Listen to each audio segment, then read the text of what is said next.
Así es. Tengo a la infancia, sembrar el futuro. ¿Marcelo?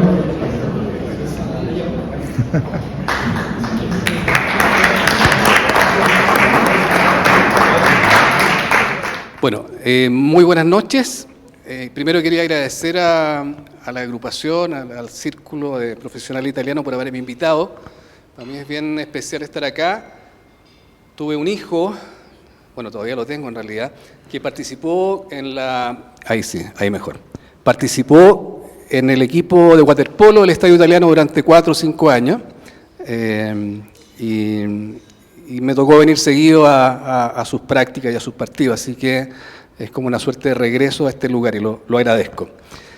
Mira, les voy a contar un poco cómo me hice escritor. Después voy a leer un texto que preparé para explicarle un poco en qué consiste la literatura infantil de la manera en que yo la entiendo. Y luego les quiero contar un cuento, que es ese que está ahí, Las rayas del tigre. Yo fui un mal lector cuando niño. Muchos se acordarán de Icarito, ¿o no? ¿Icarito? ¿Sí? Perfecto, ahí sí. Icarito. Cuando había controles de libros, yo era de los que leía el Icarito en vez de leerme el libro entero. No era un buen ejemplo. De hecho, cuando era niño, yo quería ser futbolista. Y no tenía pocas condiciones, era bastante bueno. Recuerdo que con 12 años hubo una citación del club Everton, porque yo era de Valparaíso, y me fui a probar. Confiado en que ahí iba a partir mi carrera como futbolista.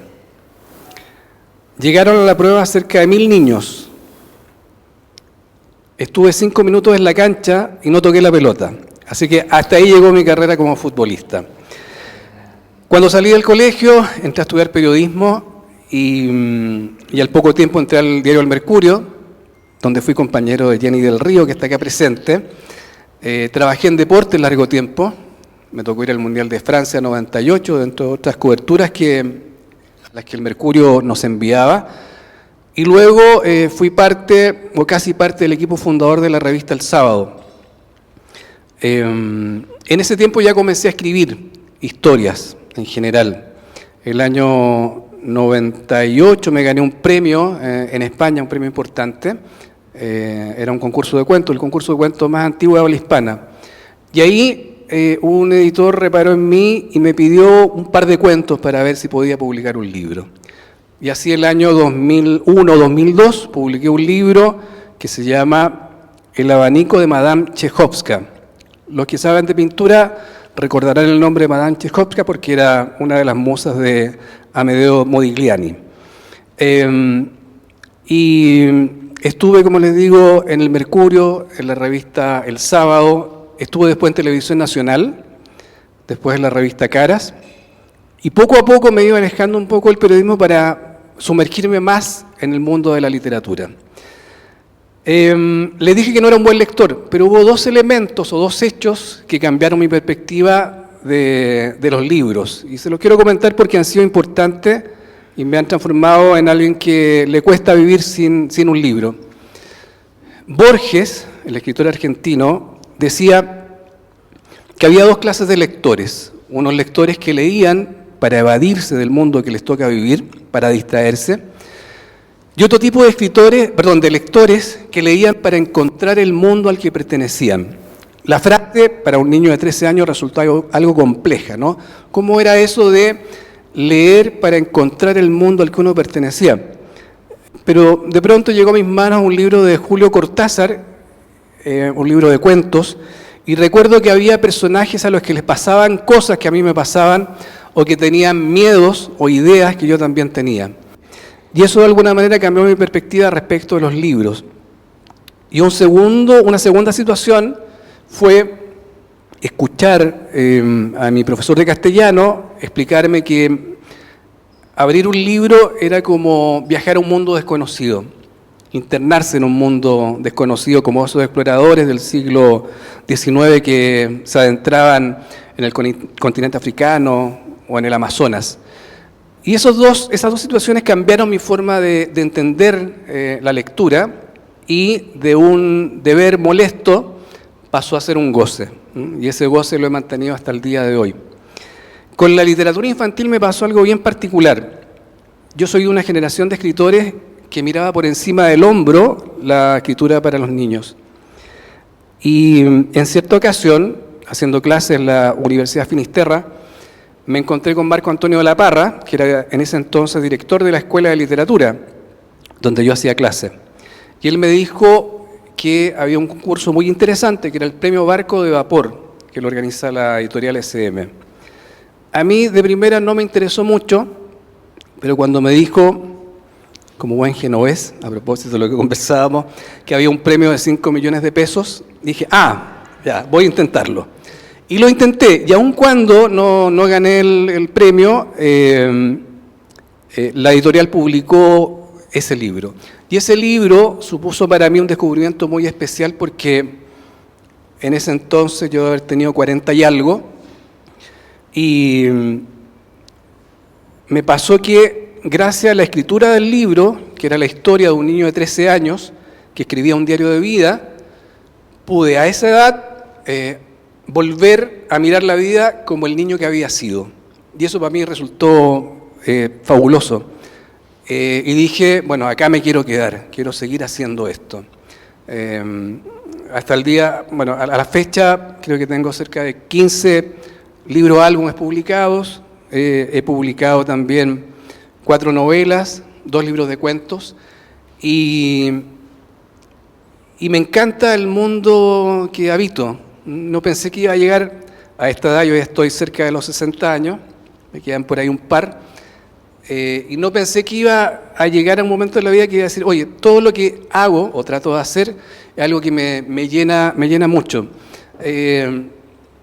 Cuando uno escribe, es una sensación bien rara porque yo tengo mi vida, una señora, 2 hijos que ya no están en casa, pero siguen presentes de todas maneras, y tengo otra vida que es la vida de los libros.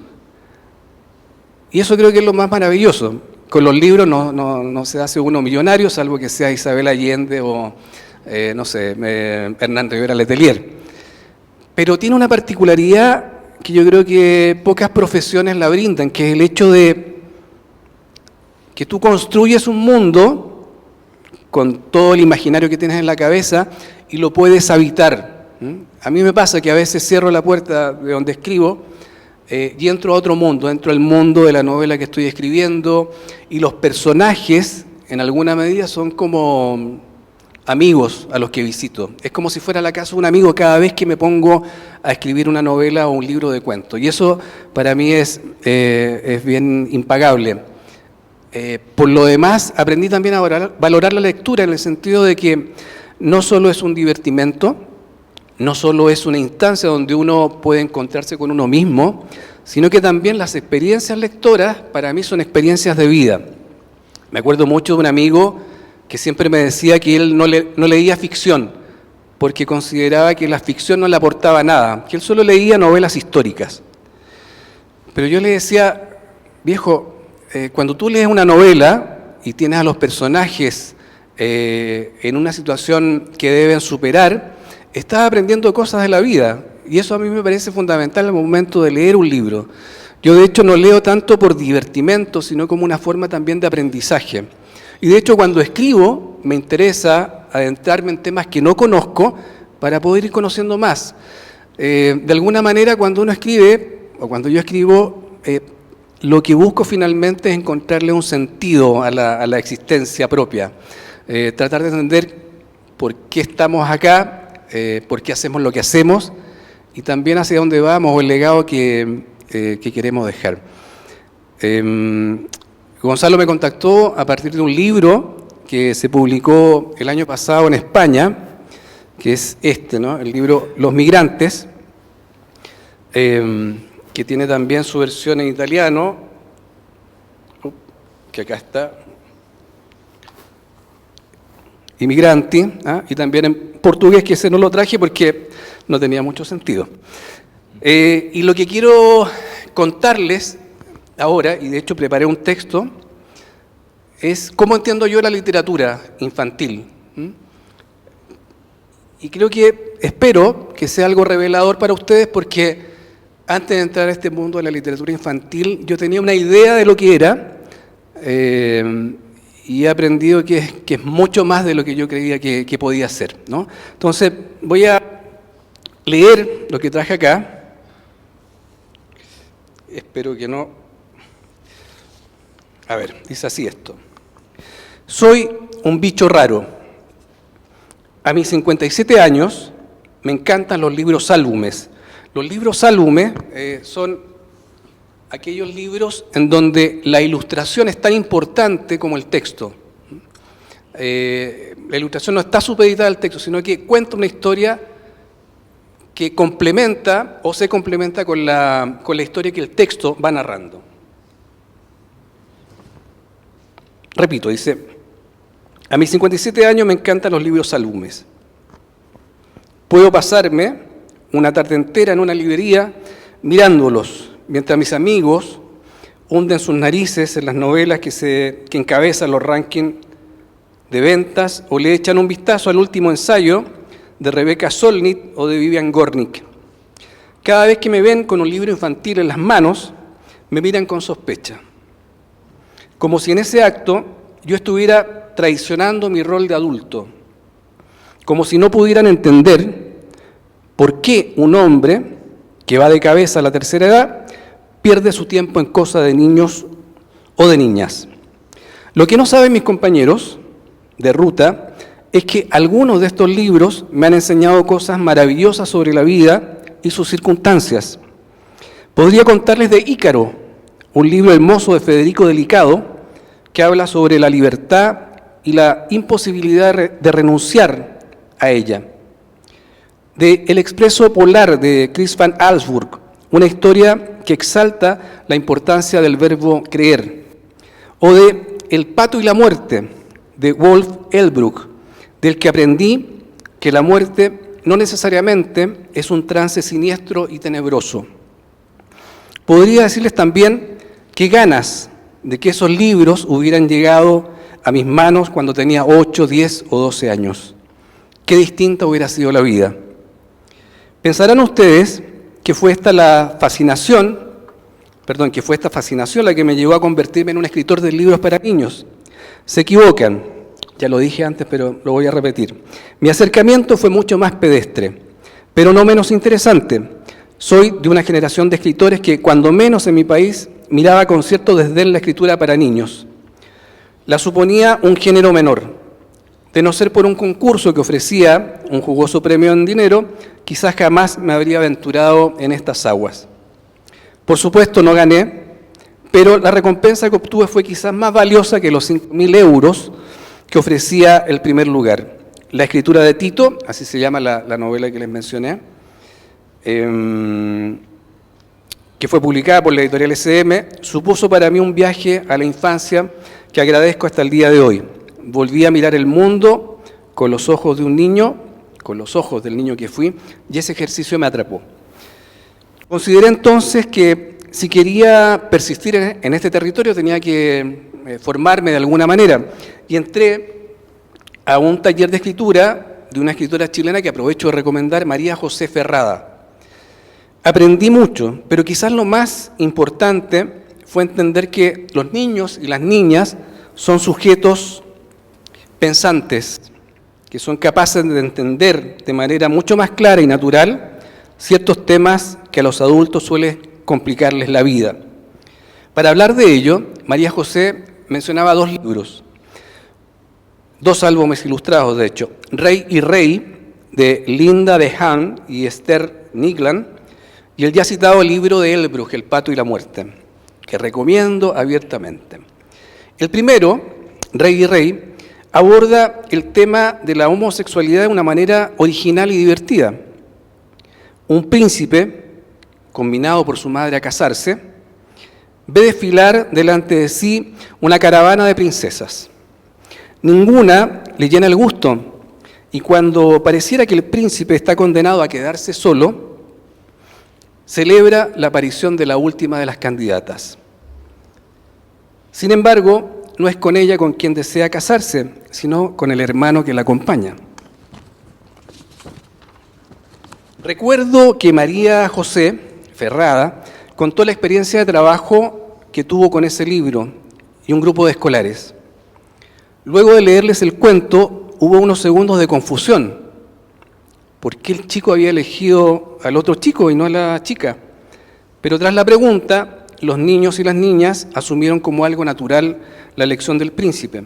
Sin embargo, en algunos países, la lectura del libro causó revuelo entre los apoderados, quienes se organizaron para impedir que sus hijos e hijas leyeran esta historia por considerarla inadecuada, llegando a ver en ella una suerte de adoctrinamiento en favor de la homosexualidad. En el caso del pato y la muerte, la historia nos enfrenta a un tema tabú, el de la muerte, ¿no? ¿Cuánto nos cuesta hablar de la muerte? Sin embargo, el libro de Elbrook nos presenta una muerte distinta, tan alejada del estereotipo con el que hemos crecido en Occidente. Me refiero a la capucha, la hoz, la sombría calavera. Aunque cueste creerlo, se trata de una historia luminosa en la que la parca es retratada como un personaje dulce, comprensivo, un personaje vulnerable incluso. La muerte llega a buscar al pato, se encariña con él, juegan juntos, duda, pero finalmente debe cumplir con su cometido. Presenté este cuento en un taller de escritura. Mi sorpresa fue mayor al escuchar a uno de los alumnos, una persona mayor que frisaba los 70 y muchos, decir que él no sería capaz de contarle a sus nietos un cuento donde el protagonista fuera la muerte. Lo encuentro macabro, sentenció.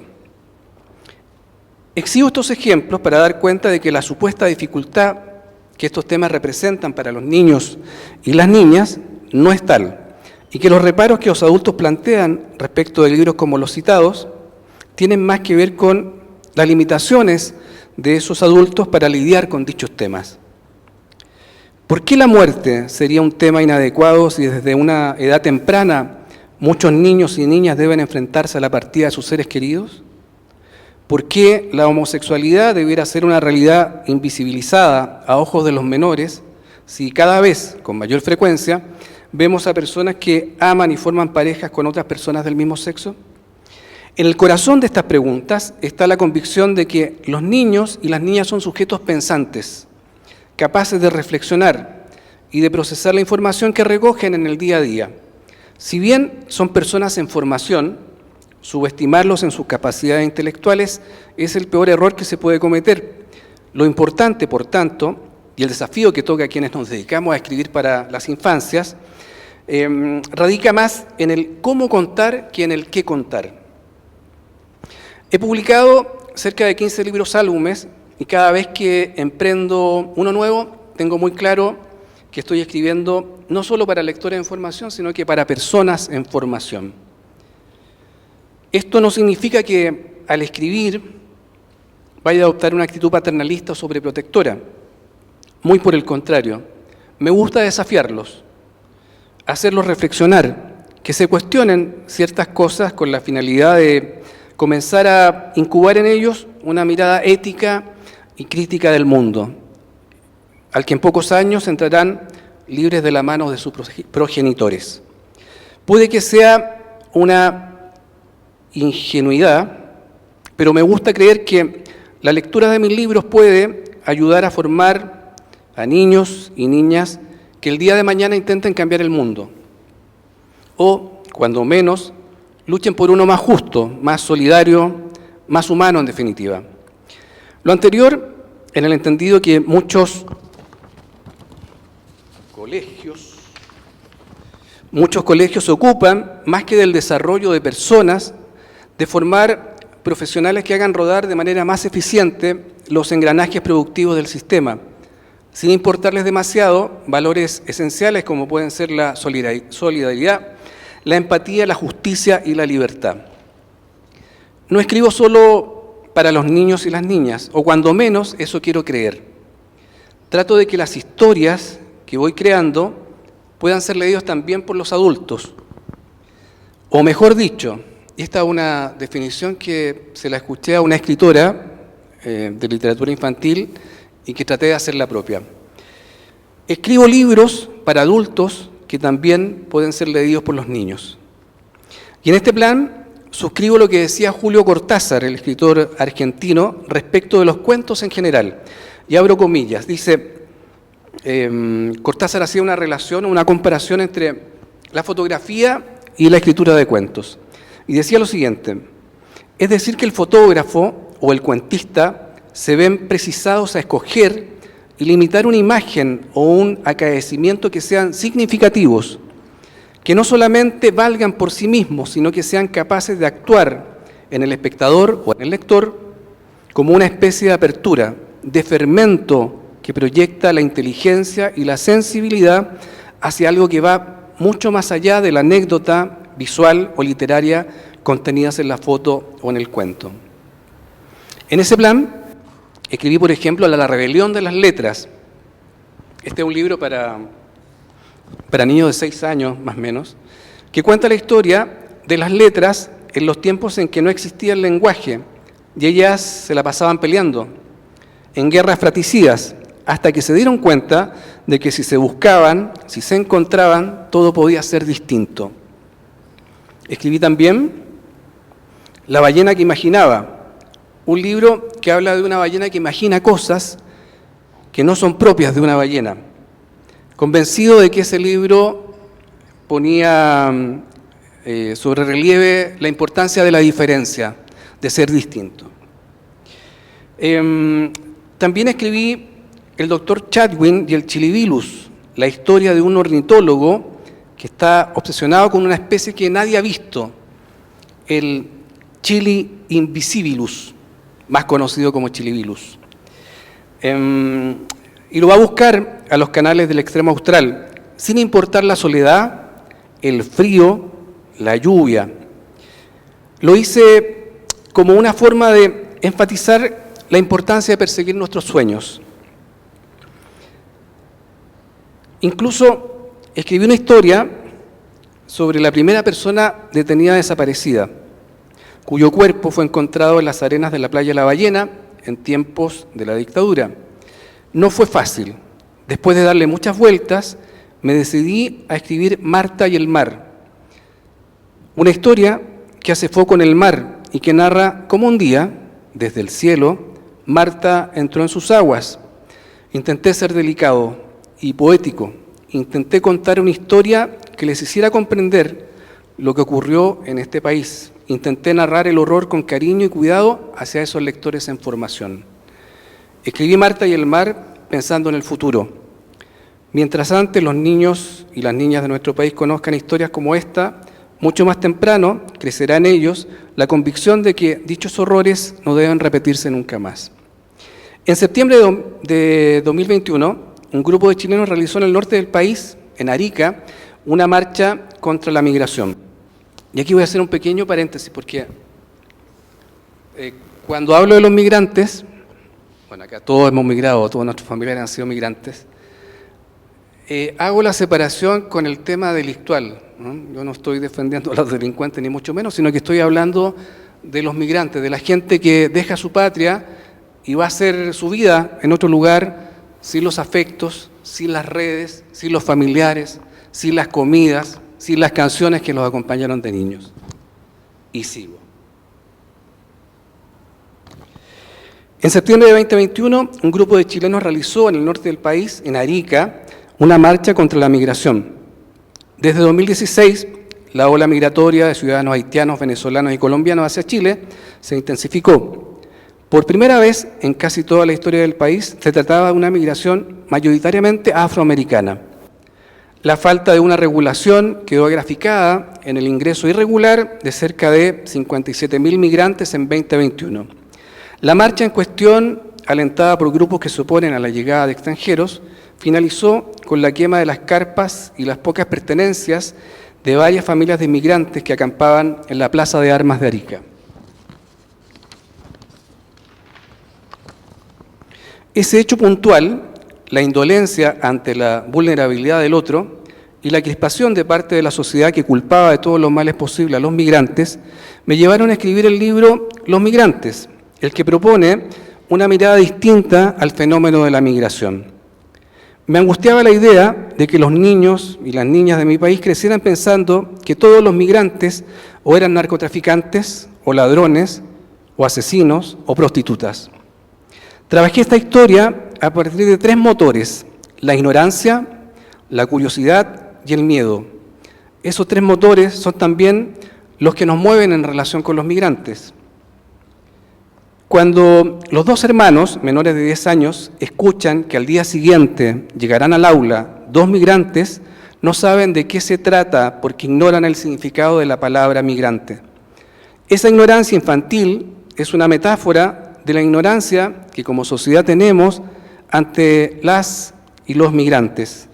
Nos relacionamos con ellos no solo desde la ignorancia, sino que tomamos como verdaderos los prejuicios y los lugares comunes que grupos contrarios a la migración instalan en nuestra sociedad.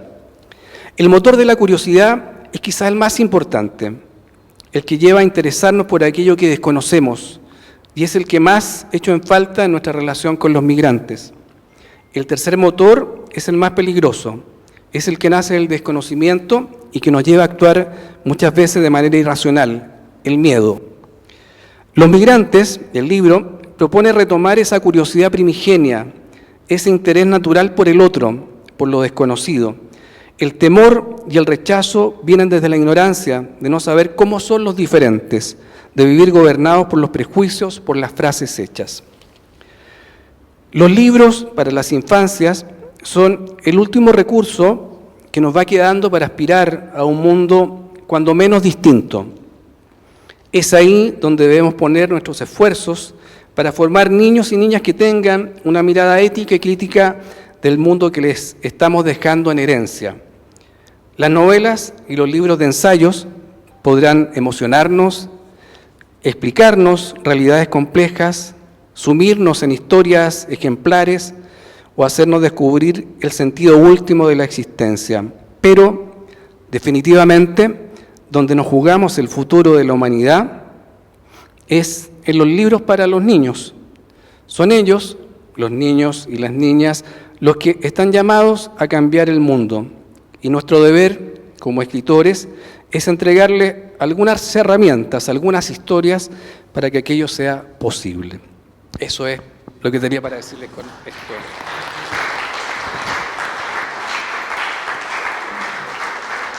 Y ahora, quería mostrarles, ¿se me fue Dino, no? Ah, acá está Dino.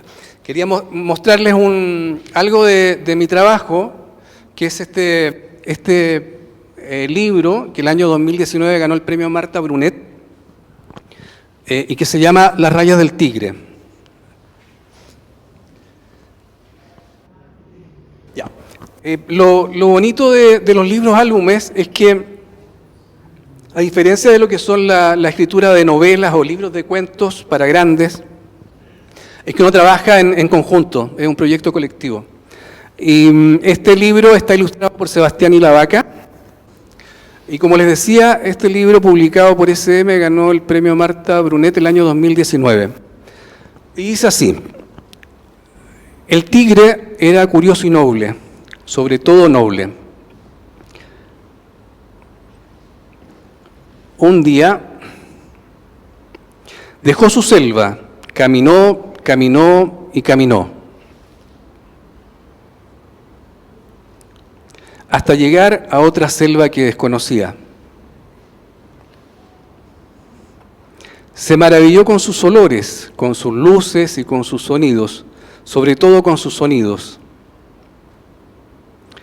Pero lo que más le sorprendió fueron unos animales a los que nunca había visto. Andaban en manadas o solos, libres o apiñados. Sus pieles eran raras y sus rugidos dulces como el canto de un río. Si había un paraíso para los tigres,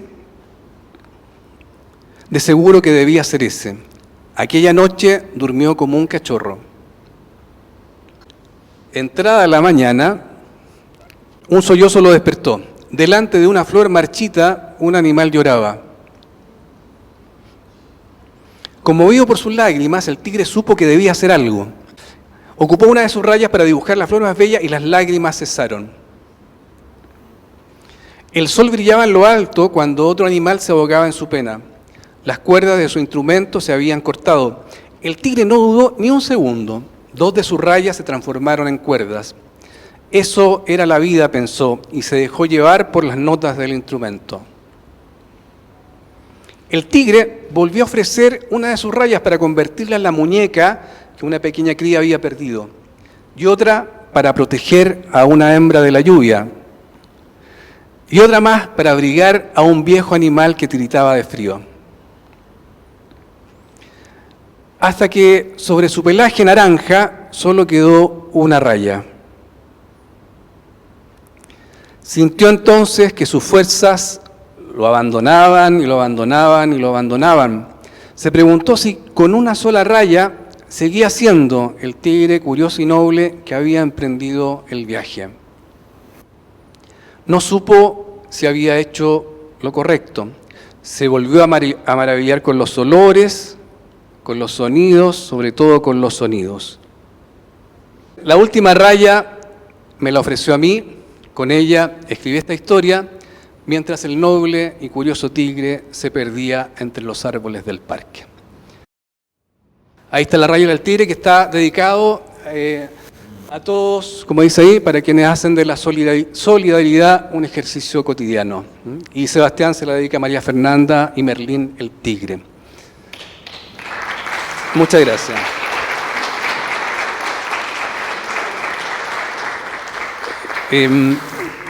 Bueno, este tipo de libros son los que me interesan hacer, o sea, libros que de alguna manera puedan pasar por la mente de los niños y dejarle algunas preguntas, ¿no? Sembrar ahí algunas preguntas respecto de temas que son importantes como la solidaridad. De hecho, recuerdo de manera muy viva cuando se me ocurrió esta historia porque veía una suerte de nivel de violencia y de individualismo en nuestra sociedad que no me gustaba, y pensé en cómo contar una historia que de alguna manera recogiera los valores inversos a los que estábamos viendo. Y me pareció que esta historia del tigre y su raya eran lo más pertinente. Y de hecho, bueno, es uno de los libros que más me gusta de los que he escrito, y por eso se los quise leer. Eso es lo que tenía preparado. Si quieren hacer alguna pregunta, yo feliz de contestarla.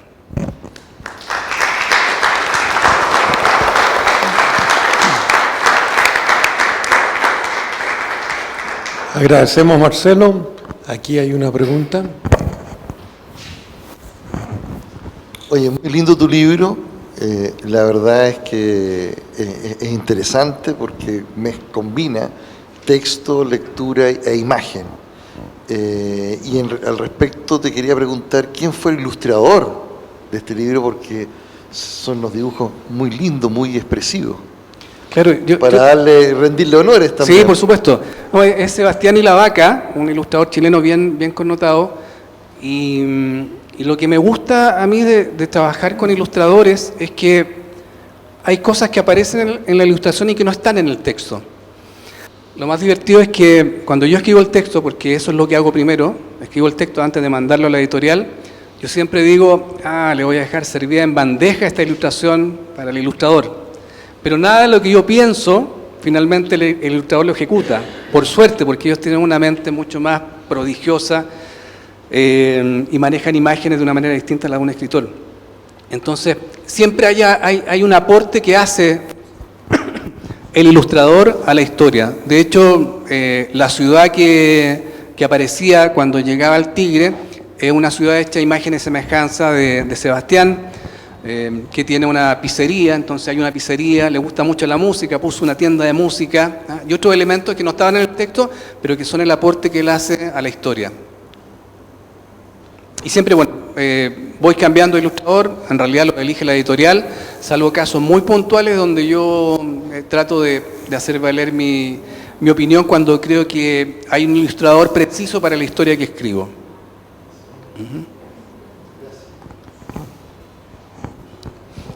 ¿Alguna otra pregunta?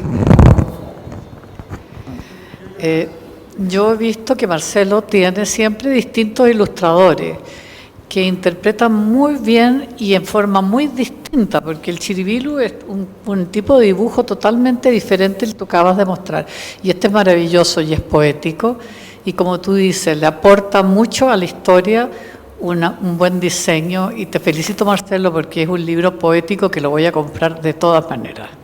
Muchas gracias, Magdalena. Muchas gracias. ¿Alguna otra pregunta? Acá.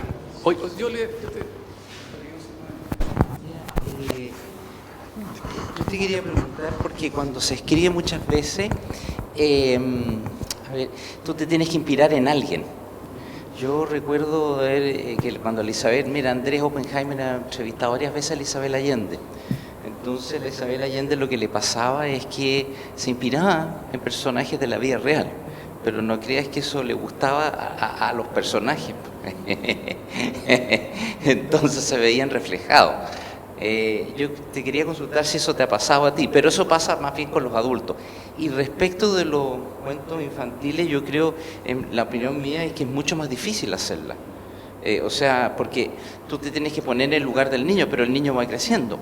Entonces, o sea, son distintas edades, por lo tanto no es fácil a un niño de 5 años que ya entrando a la adolescencia. Entonces, a mí me parece que eso hace más dificultoso, pero lo que no deberían de hacer los escritores es despreciar ese tipo de literatura.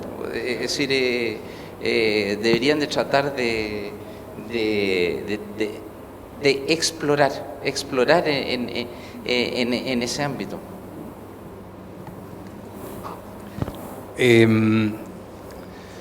A ver, claro, es difícil el tema de los libros para niños, pero a mí me pasa lo siguiente, que yo escribo el libro sin tener mucha claridad respecto de si es para un niño de 6, 7, 10 o 12 años.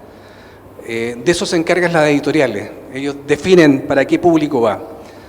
Y lo otro que yo creo que también es importante de tener en cuenta cuando hablamos de literatura infantil, yo vengo de una generación, y me imagino que ustedes también, que crecieron con ese ejercicio casi cotidiano que hacían nuestros padres o nuestros abuelos cuando nos íbamos a la cama, de contarnos una historia. Y creo que, fruto de tal vez de lo ajetreado de la vida moderna, eso se ha ido perdiendo. Pero yo ves que puedo, cuando estoy ante un auditorio como este, trato de empujar esa campaña para que volvamos a leerles historias o a contarle historias a nuestros hijos, sobrinos o nietos, porque creo que es sumamente importante. Por distintas razones, ¿no? Yo creo que la lectura, de alguna manera, te enseña a pensar con la mente de otro, o a entender que la verdad que yo puedo tener en mi cabeza no es la única, que hay otras verdades, y para mí eso es sumamente importante. Y respecto de la primera pregunta que hacías, yo también me construyo algunos personajes en función de personas que conozco, a veces las mezclo, pero te quería contar una historia muy particular y que tiene que ver con tu pregunta. Yo el año 2018 escribí un libro que se llama Dibujos de Hiroshima, que cuenta la historia de un nieto de japoneses que a la muerte de su abuelo, el abuelo muere y las últimas palabras que pronuncia son Hiroshima, Hiroshima, decide ir a descubrir la historia de su abuelo a Hiroshima, Japón. Y esa historia yo la escribí pensando siempre en mis abuelos, en mis dos abuelos, mi abuelo paterno y mi abuelo materno. Mis dos abuelos eran seres bastante ensimismados. Murieron cuando yo no había pasado de los 10 años. Y no recuerdo una conversación larga con ellos. Nunca pude conversar largamente o que me contaran su historia. Y cuando ellos murieron, o al tiempo que ellos murieron, eché en falta la posibilidad de todas esas conversaciones que no tuve con mis abuelos. Y cuando escribí este dibujo de Hiroshima, y pensaba en el personaje, en este nieto que partía a Japón a buscar la historia de su abuelo, me reconcilié con ello en alguna medida porque hice hablar al abuelo con ese nieto, como una forma también de reparar tal vez esas conversaciones que nunca tuve con ellos. Alguien dice que la literatura sana, ¿ah? Y yo creo que sí, que nos ayuda no es una receta milagrosa, pero de alguna manera cuando uno escribe, o incluso cuando uno lee, es posible que ciertas situaciones vividas se puedan sanar por una vía bien particular. Entonces, en ese caso, claro, no tuve problema porque mi abuelo ya estaba muerto, hacía rato, pero trabajé el personaje del abuelo al amparo del recuerdo que yo tenía de mis abuelos y de esas conversaciones que nunca tuve con ellos. Espero haber respondido ahí la pregunta. ¿Alguna otra pregunta? Sí. A mí me gustaría saber cuál es el feedback de los niños que cuando leen tus libros. Por ejemplo, tú escribiste el libro de los migrantes. ¿Cómo un niño va a recibir ese libro? ¿Cómo lo va a apreciar considerando el bombardeo real que recibe? Y que lo vemos nosotros a diario, cómo hablan de los migrantes. ¿Cómo Claro. has hablado con los niños? ¿Quién los mide? ¿Cómo sabes que... Sí, mira, acá el libro acá en Chile se lanzó en marzo y no tenía un feedback así directo, salvo el hecho de que en ese lanzamiento llegó una alumna de los talleres que yo dicto con sus hijos de 8 o 10 años. Y tras la presentación ofrecimos la palabra. Habló una chilena que se había ido a Canadá y que contó su experiencia migratoria, que igual tenía una parte divertida porque decía que en el último tiempo había muchos chilenos que habían llegado a Canadá porque decían que en Chile ya no se podía vivir porque había muchos migrantes. Y ella era una migrante en Canadá. Bueno, y luego salió el hijo de esta niña e hizo un discurso respecto de los migrantes que a mí me impresionó. No había leído el libro, salvo lo que habíamos mostrado en la presentación, y me pareció que él había entendido muy bien lo que significa ser migrante, el hecho de, insisto, hago la diferencia con los delincuentes que vienen del extranjero y con los migrantes propiamente tal, que son seres que están en una máxima vulnerabilidad porque han perdido sus redes de afecto, han perdido, insisto, las comidas que acostumbraban a comer, las canciones, las historias, incluso el lenguaje muchas veces. Y este chico hizo un discurso en referencia a eso.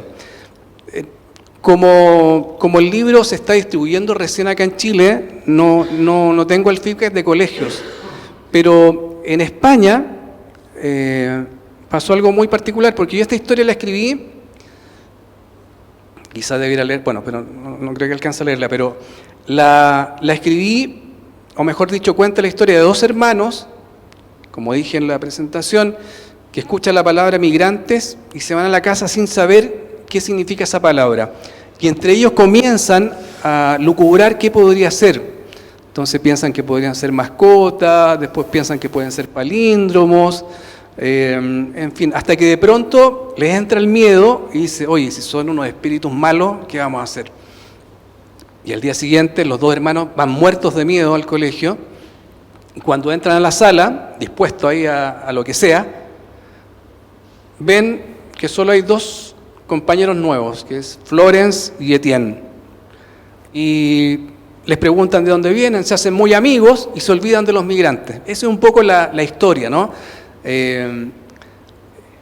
Y si bien yo no lo había pensado, cuando lo presentamos en España, una chica nos dijo, mira qué interesante, porque siempre fueron los migrantes hasta el final del libro, cuando ellos los nombran, dejan de ser los migrantes y pasan a ser Florence y Etienne.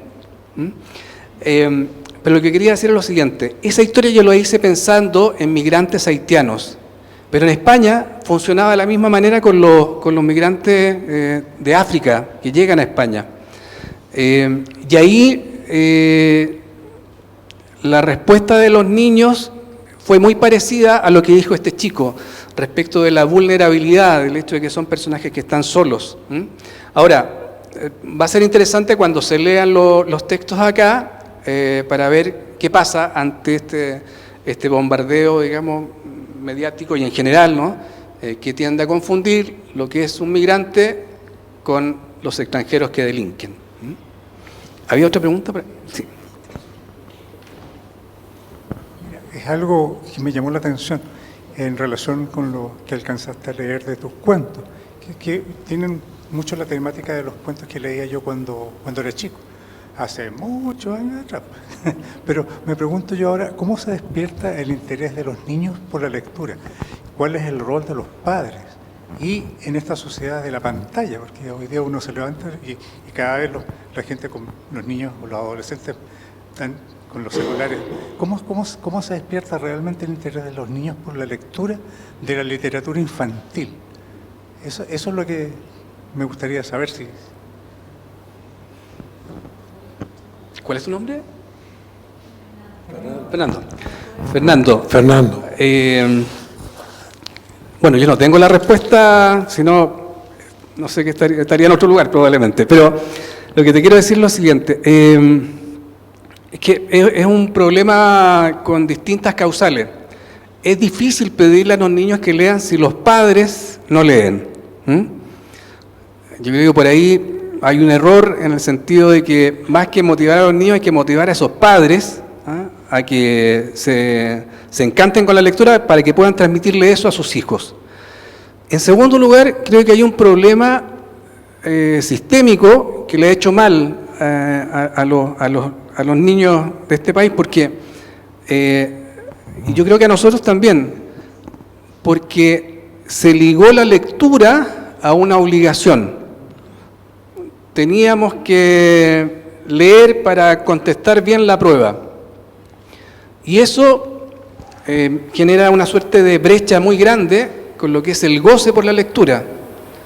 Si a mí me están obligando a leer libros que a veces no tienen relación con la edad que uno tiene, a mí me hicieron leer El Quijote cuando estaba en séptimo básico y lo odié, o sea, y me lo hicieron leer en castellano antiguo. Entonces, o sea, era imposible que me encantara con ese libro, porque no era la edad, no era tampoco la forma. Entonces creo que es importante que los libros entiendan la lectura como un goce y no como un deber. Y en ese plan creo que ahí hay harto paño que cortar en términos de cómo se presenta a los niños la lectura en los colegios. Yo tuve la suerte de tener a mi hijo en un colegio medio hippie, en donde los chicos podían elegir los libros que leían. Y eso, el hecho de tener la libertad de elección, genera un cambio cualitativo. O sea, mis dos hijos son muy lectores y recuerdo que cuando leían el libro no les hacían la prueba de qué decía en el segundo párrafo de la página 38, sino que tenían que contarle a sus compañeros, del modo en que ellos quisieran, de qué trataba el libro que ellos habían leído. Entonces se disfrazaban, no sé, hacían como pequeños cortos en video. Eran muy entretenidos los, entre comillas, controles de lectura. Entonces creo que el juego, la libertad para elegir y el hecho de que los niños puedan encontrar el libro que está hecho para ellos son vitales para que los más chicos se conviertan en buenos lectores.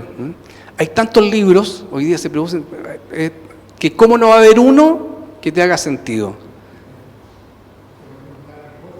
Harry Potter, por ejemplo. Claro que por ahí algunos han demonizado a Harry Potter, pero es impresionante lo que generó. O sea, mis hijos crecieron con Harry Potter y se leían, no sé, pues son novelas de 700 páginas, 500 páginas. Claro, ahora, igual hay otro, ¿cómo decirlo? Una suerte de lugar común que dice que los niños no leen, o los adolescentes no leen. Sin embargo, los fenómenos editoriales más importantes son los libros rotulados como literatura juvenil. Hay un fenómeno increíble. El otro día, hace como 3 meses, vino una escritora española y llenó el Teatro Oriente, ahí en Pedro Valdivia. No sé cuántos habrán sido, 200, 300 adolescentes que fueron al teatro a escuchar a, creo que se llama Elisa Benavent, la escritora. Y así pasa con muchos otros autores o autoras que están orientadas al mundo juvenil. Entonces, cuando uno dice, no, los jóvenes de ahora no leen, cuidado, porque probablemente leen mucho más de lo que leemos nosotros, cuando menos algunos. ¿Alguna otra pregunta?